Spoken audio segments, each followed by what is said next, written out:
This interview is being held at San Diego State University on April 25th, 1999, where the state tournament is being held. This is an interview with Chuck Johnson, a coach from Patrick Henry High School in San Diego, California, who was elected to our Hall of Fame in 1990.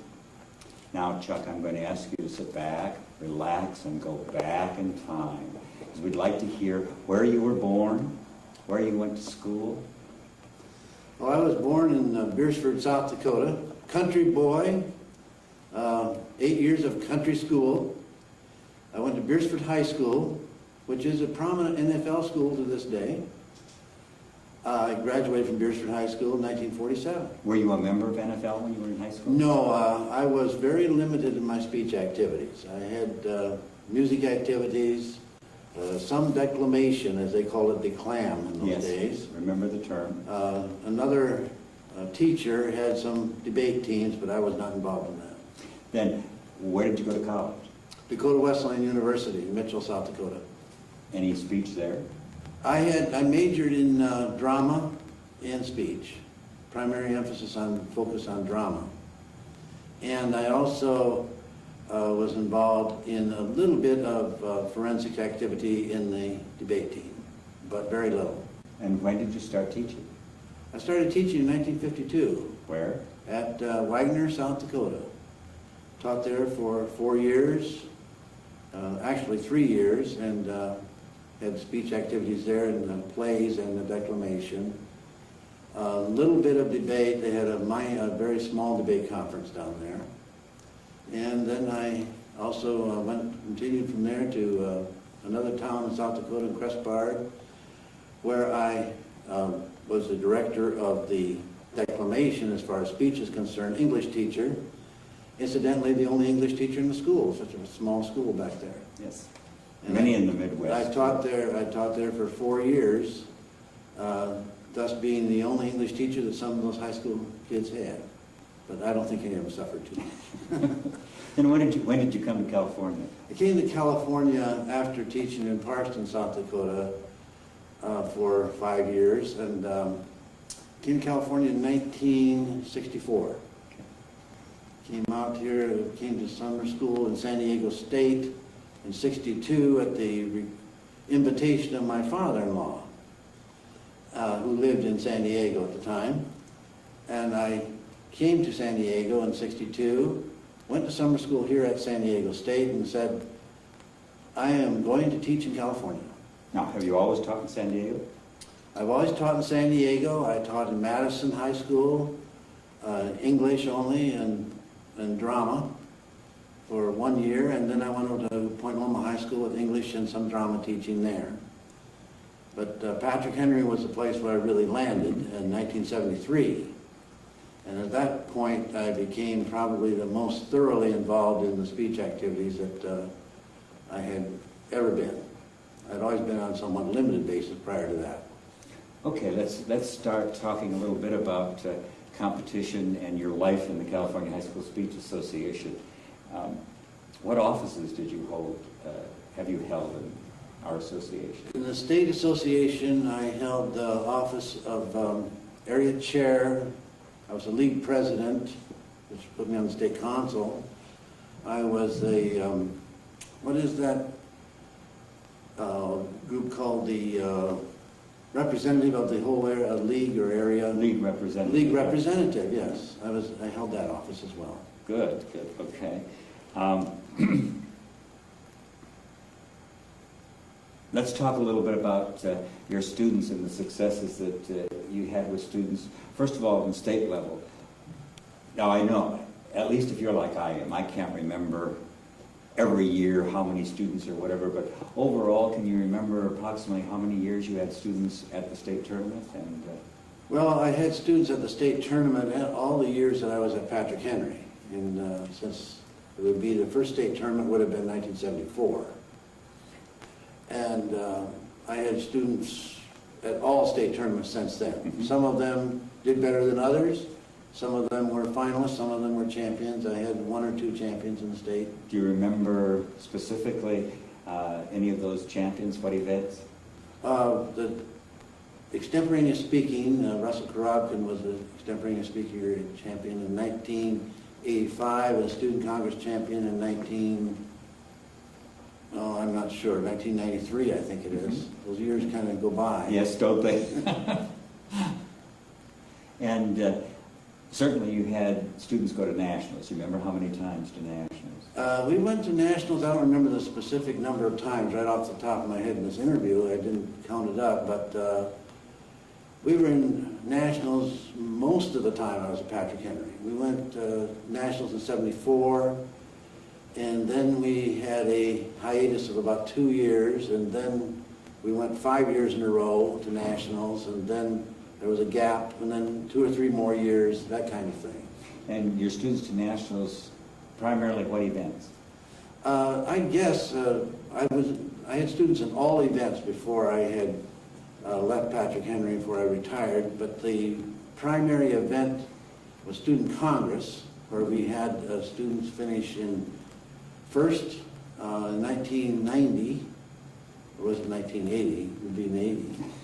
We forget the dates. Yeah, forget the dates. Had a student finish first that year in Student Congress, and another student at one time finished third and another fifth in Student Congress in the nation. That was before they had Super Congress, though. Don't qualify it. No, I'm just saying. It doesn't make any difference whether it was... I'm just saying that Congress was different. But if you win in nationals, it doesn't make any difference. Well, you're right Terrific there. accomplishments, You're right terrific there. accomplishments. Now, since we're talking about students and successes, it's not possible when we try to talk about students that we have to name everybody. I know when I was interviewed for a tape, to name all the students that you thought were outstanding or ones that you remember specifically, you could go on forever, a long, long list. A whole list of names. Name a few that are really memorable and why. I remember Russell Korobkin particularly in 1985 because he was such an outstanding Lincoln Douglas debater, even though he won the state in '84 in extemporaneous speaking. He was such a leader of the team. Another person who did not go beyond the state tournament but was outstanding was a young lady named Karen Kaplan, who was probably the best team leader I ever saw. There were others like Mary Weatherford, who is now an artist in New York City, doing quite well, I understand. I tried to get her to come to judge here, and I found out she was an artist in New York City. I mean, she didn't drop her art and come back. No, her brother thought she might. And there were others, Andrew Pote, who became active in state politics here out of our San Diego area. He worked quite closely with Governor Wilson as a senator, when Governor Wilson was senator, and also when he was as governor. The first two debaters I had, I'll add these two, I can't leave those out, they're maybe the most important. Sam Fisher and Steve Strauss. They finished 10th in the nation in debate in 1974. They were virtually undefeatable in debate. They had a 90% win-loss record in their senior year. Terrific. And including nationals. Terrific, terrific. Now, again, since we're talking about students and that sort of thing, do you remember some interesting experiences that you had on trips or... I know sometimes those are hard to recall, but they make our lives fascinating. Well, just a minor item that I think some people who view this tape might relate to if their students see it at all was the time I mentioned a young lady named Mary Weatherford, who was an outstanding dramatic interpreter. A person who went to nationals 2 years in dramatic interpretation. And Mary was doing a presentation of Sybil as her dramatic interpretation early in the year, UCLA tournament. She came downstairs wearing, from the motel, wearing a rather bright dress.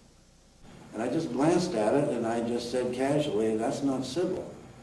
She turned around, went up the stairs, quietly, calmly, and another person went up, followed her up there. The other person quickly came back down and says, "Is Mary is she changing her dress or what?" she's tearing that room apart. She is raging and ranting up there. And I thought, but she's changing her dress. Here, a few minutes later, here came Mary down the steps, sedately, calmly, black dress, perfectly fit the role of Sybil. Well, she must have got one of those Sybil change of personality up in the, Right. in the room when she was changing She her must dress. have. All of us, in our experiences here in California, or even out of California, but particularly in California, have known some coaches that have been helpful to us when we first started coaching, or have been our friends through the years. So don't be afraid to make the list long. But are there some coaches over the years that you particularly remember and why? I think probably the coach I remember the most, or most emphatically, is Jane Arnold. She was a coach at Monte Vista High School Yes, I for many remember years. Jane. She was league president, and I was league vice president. In our league, you serve the league for 2 years as a vice president, and then you automatically move into the presidency. Given once you're elected to the vice presidency, or a 4-year term. The year before I became president, I said to Jane, I said, "You've done a terrific job this year. I'm not sure I'm handling all this." She said, she tapped her left shoulder and she said, "I want you right behind this shoulder the whole year."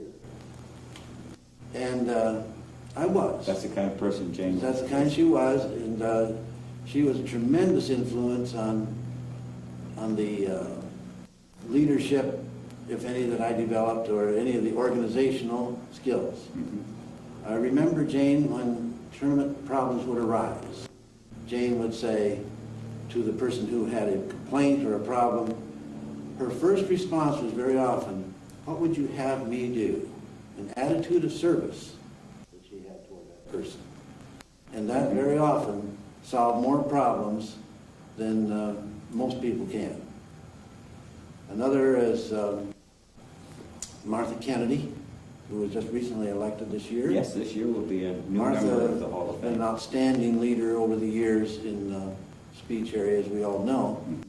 And Martha's good quotable statement for leadership is, "It's going to be fine. We'll work it out." I'm trying to think of others. Harry Steinmetz, a colleague of mine at Madison High School here in San Diego. While we didn't teach at the same school, we did the first year I taught here, and he was an influence, positive influence in this work. You said not to make the list long, but it's No, I said hard to. you can make it long if you want. Go ahead. I don't just recall names that Yes. quickly sometimes, but you can go down the list of both contemporary people who are leaders in the state now, people like you and Bob Jones and various others, as well as Larry, various other Hall of Fame members. Sandy Boldway at San Diego was an inspiration to me, as how she organized her team and got it going from 1 or 2 people all the way to nationals in 1 year.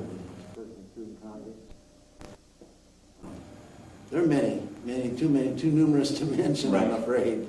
Well, the only reason I said don't worry about the list being long is because sometimes when we do an interview like this, we're afraid we're going to mention too many people, or we're afraid it sounds like we're patting ourselves on the back or whatever. Don't be humble. Tell us anything you feel like about your experiences with students or your tournaments and that sort of thing. Don't hold back.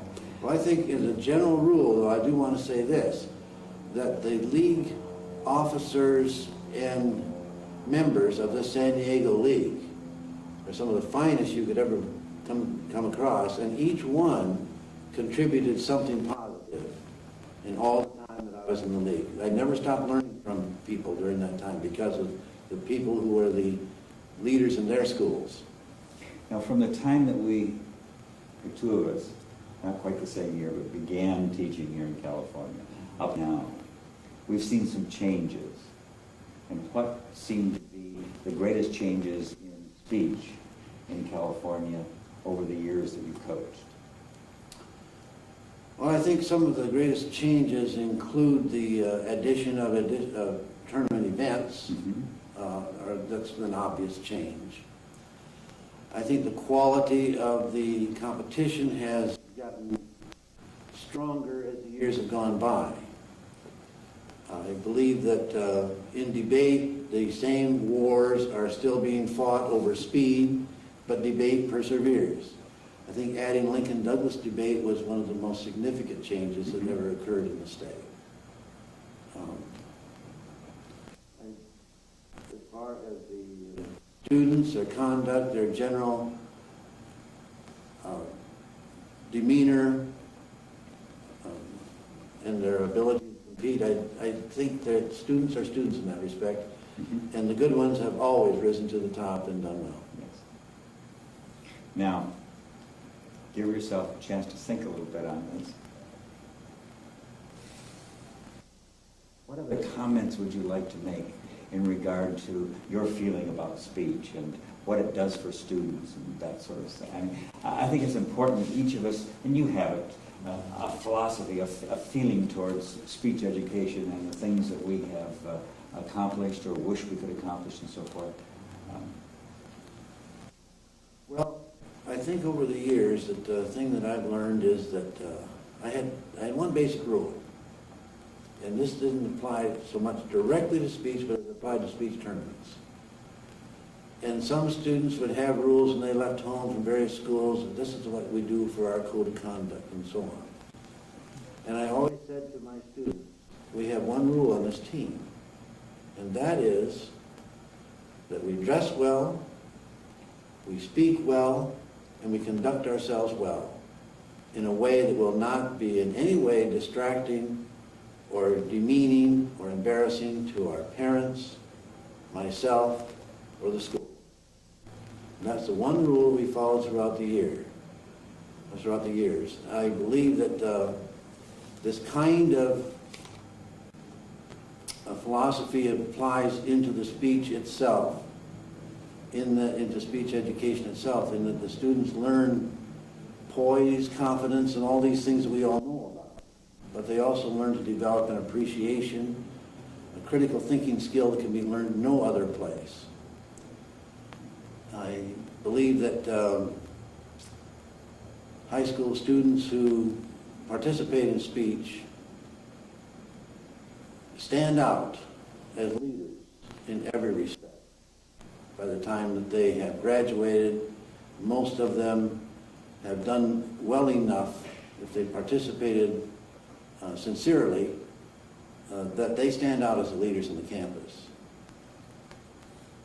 This question may be a little difficult to answer, but there have been some people that have predicted doom for our activity, that with all the new requirements for graduation and going to college and the new testing and all that sort of thing, that what's going to happen? What is the future of competitive speech in California? What's your answer? Well, I'm bothered a great deal, and have been for a number of years, by the big metropolitan districts, I feel, neglecting speech. This is not only true in our state, in this particular city, but also it has been true throughout the nation.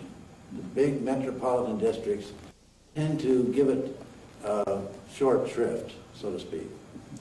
I've been bothered by that, but I don't think they're going to spell the doom of it. I think there's enough push from parents, community, that the leadership type school will still prevail. It may be difficult, though, because of one other thing that bothers me, and that is I've read in the rostrum something about a limiting of the competitive nature at the national tournament, that is, the awards and so on. And that bothered me a little bit, that they are getting a hand in there that they didn't have before. And I think they will, I think that the national office has handled it quite well, in what I can understand from reading the rostrum. So I don't think it's going to die. I think it's going to have its ups and downs as it's always had. I think it's important that we keep carrying the message of speech as much as we can in any way that we can as we continue, even though we're retired. Not only in Hall of Fame interviews, but in interviews from newspapers or whatever, when an interview has been held, so often one will feel afterwards, why didn't they ask me this question? I wanted to say something about this and I didn't have an opportunity to. So what I'm doing here is saying to you, is there anything, Chuck, that I haven't asked you about, or that you have been sitting there feeling, gee, I'd like to talk about this. This is your opportunity to make any comments about anything that I may have missed in questioning. Off the top of my head, I can't think of anything. You're a very thorough questioner. I did get my little rub in on the thing I'd like to see, and that's the metropolitan districts get involved more in speech. I hadn't thought of that either, and I think that's a good point. I mean, not only Los Angeles and San Diego, but Chicago and New York. Oh yes, it's all over. Yes. I talked to Jim Copeland about that, and he says it's a nationwide phenomenon. One other minor detail, probably in some respects, it's interesting to me to see the rostrum open and this plethora of advertising that is appearing there.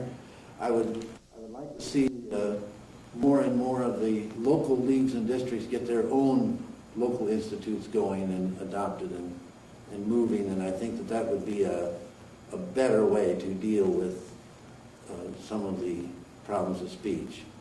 I think that some of the so-called national circuit things are fine, but at the same time, if national circuit things start conflicting with these academics and so on that you've been talking about, I think they should find a way to focus in more on their own local areas, and then comes the nationals that once a year time, if that makes sense. Oh, it sure does. Absolutely does. Anything more? Nothing I can think of. I just appreciate this. Okay, first of all, I would like to thank you, Chuck, for coming over on a Sunday to hold this interview, and at the same time to say you have been a most worthy member of our Hall of Fame.